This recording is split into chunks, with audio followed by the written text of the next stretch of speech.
ইব্রাহিম আলাইসাল্লাম কেন মূর্তি ভেঙেছিলেন? সেই সময়ের মানুষগুলো শিরকে লিপ্ত থাকত। তারা বিভিন্ন ধরনের মূর্তি তৈরি করে তাদের উপাসনা করত।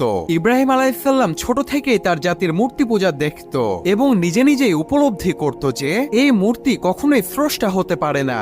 এই মূর্তির কোনোই শক্তি নেই, এটা শুধুই মানুষের বানানো একটি পুতুল মাত্র।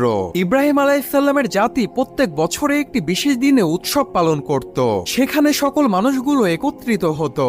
ইব্রাহিম আলাইসাল্লাম এই সুযোগে নিজেকে অসুস্থতা দেখালেন যাতে করে সেই উৎসবে তাকে না যেতে হয়। গ্রামের সকল মানুষগুলো সে উৎসবে গেলেন, কিন্তু ইব্রাহিম আলাইসাল্লাম একাই বাড়িতে বসে থাকলেন। যখন তিনি দেখলেন গ্রামের আর কোনো মানুষ উপস্থিত নেই, তখন তিনি হাতে লোহার কোড়াল নিয়ে মূর্তির মন্দিরে ঢুকলেন এবং সেখানে যতগুলো মূর্তি ছিল সব ভেঙে তছনছ করে ফেললেন। শুধুমাত্র একটি বড় মূর্তিকে ভাঙলেন না এবং সে বড় মূর্তির হাতে সে কোড়ালটি থুয়ে দিলেন। এরপর কি ঘটেছিল তা জানতে সাবস্ক্রাইব